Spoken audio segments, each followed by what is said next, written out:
forgé la psychanalyse, et beaucoup moins une autre histoire de meurtre surmonté entre père et fils. L'histoire donc d'Abraham et Isaac. Isaac pourrait être aussi archétypal que Oedipe. L'histoire d'Abraham et Isaac, c'est l'histoire d'un père qui a failli tuer son fils en croyant que le tuer était le meilleur moyen pour l'offrir à Dieu, et qui, au moment où il allait le tuer, un ange retient son bras, ne le tue pas, ne porte pas la main contre cet enfant, et il comprend que l'offrir n'est pas le tuer. Et il reçoit son enfant une nouvelle fois. C'est la troisième fois qu'Abraham reçoit Isaac de l'Éternel. Et il devient père pour de bon, comme dit un texte qu'il est sous les yeux, mais qu'on n'aura pas le temps de lire, de Paul-Laurent Assoun, un psychanalyste parisien remarquable, si je vous le lis. Abraham devient père, c'est même symboliquement le premier père de l'histoire, au moment où il épargne son fils Isaac, renonçant à la toute-puissance, comme à la tendance sacrificielle des religions antérieures. C'est la voix de l'autre divin, lui interdisant les sacrifices, qui le fait père. Le lien entre père et fils passe par cette histoire de mort surmontée qui noue le destin de la loi. Donc Abraham expérimente que toute fécondité est don, est reçue. Il reçoit son fils. Son fils n'est pas le prolongement de son vouloir ou de sa puissance. Donc cette histoire de Genèse 22, Abraham-Isaac, devrait être pour nous archétypale, un modèle, un fondement, d'autre sens, de la paternité. Deuxième point que je retiens, c'est la phrase de Saint Jean chapitre 3, mise dans la bouche de Jean-Baptiste, dans un contexte fort différent, mais qu'on peut appliquer ici. Il faut que lui grandisse et que moi, je décroisse. Très belle phrase. Combien s'applique au Père? Donc cet enfant va grandir, forcément, on espère qu'il va grandir. Et nous, on va décroître. Pas forcément en taille, encore que, mais on va décroître en force, en vitalité, on va vieillir. Et donc, certains éprouveraient de la jalousie, un sentiment d'impuissance, d'autres, au contraire, s'en réjouissent. Ils se réjouissent de ce que l'autre va grandir et nous diminuer. Donc, il y a un effacement de soi, une joie de voir l'autre grandir, qui est le propre de la paternité, même si parfois cela est lié à un sentiment d'impuissance par rapport aux faiblesses, aux dérives de l'enfant. Un de mes collègues, Jean Dolsheim, d'ailleurs, écrivait « Il n'y a rien de plus pathétique que de voir des parents démunis face à la détresse de leur enfant. » Une des grandes souffrances de la paternité, c'est de voir les enfants donc partir à la dérive, souffrir, sans qu'on n'y puisse rien. Mais donc cela fait partie aussi de l'expérience de la paternité. Enfin, le troisième trait est une triple alliance. Être père, c'est faire alliance. Donc, au moins de trois manières. Bien sûr, avec la mère. Tout à l'heure, je l'ai souligné. Donc, on pourrait revenir à des choses déjà entrevues ce matin. L'articulation, conjugalité, parentalité. Mais aussi, donc, faire alliance avec le Créateur. C'est extrêmement important. Parce que être père, c'est être pro-créateur. Et non pas créateur.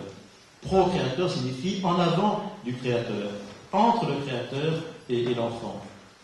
Donc entre le créateur et l'enfant, il y a moi, il y a aussi la mère, par la vie duquel est passée, donc par le corps duquel est passée cette vie, mais je fais alliance avec lui, et je vais le faire grandir. Je le ferai grandir en faisant alliance avec lui. Je fais grandir mon enfant en faisant alliance avec le créateur. J'ai beaucoup de phrases de Paul Claudel dans les 5 grandes odes, dans le Magnificat, où il rend grâce à Dieu pour la naissance de son premier enfant. Et il dit « Et voici maintenant que je suis son père avec vous. » Avec vous. Donc cette alliance, c'est très belle. Et puis troisième alliance, je dirais, avec d'autres pères. Nul n'est père tout seul.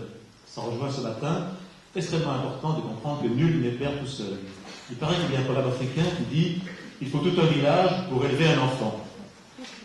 C'est moins sensible chez nous maintenant, on s'en rend moins compte. Mais ça reste vrai. Ça reste vrai. On ne peut pas élever un enfant tout seul. Tout un village invisible autour. Et donc, l'alliance avec d'autres pères est nécessaire pour la transmission, l'éducation, et surtout si on est chrétien. Parce surtout sur des croyants. L'alliance fraternelle, dont nous parlions ce matin, communautaire, est primordiale. À la fois pratiquement, pour la transmission, et sur le fond. Nul n'est père tout seul. Donc, nous voyons que la maternité est une réalité qui prend l'homme à tous les niveaux, une réalité sociale, psycho-affective, mais aussi spirituelle. La maternité est à la fois une fonction ou une place, c'est ce que dit l'anthropologie, fonction et place, mais aussi donc une vocation. Il y a aussi une vocation du père. Devenir père, c'est entendre une vocation. Je terminerai par deux citations, un peu plus larges, qui complètent, j'espère, ce que l'on a vu.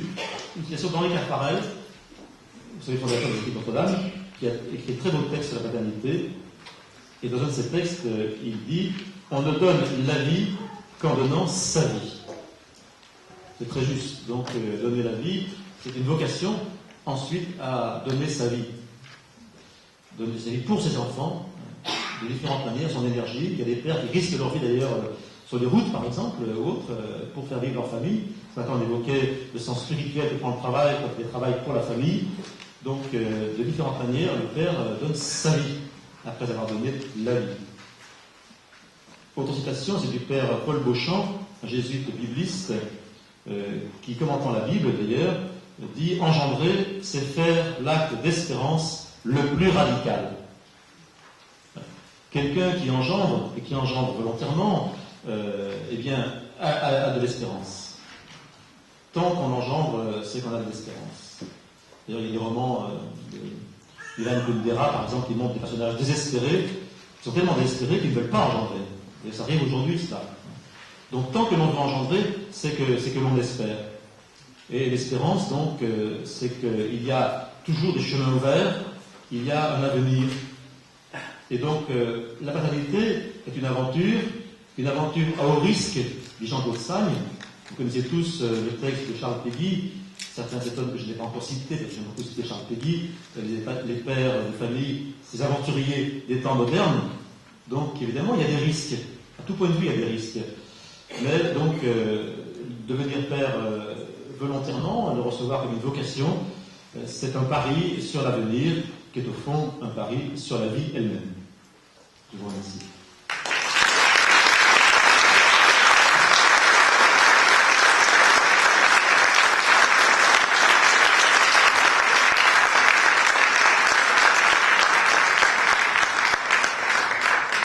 Vous avez de la chance, vous allez avoir l'autre volet, le volet mère.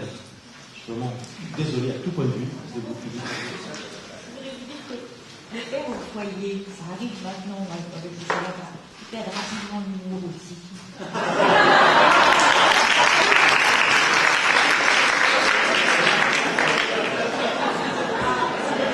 La distance aide à l'humour.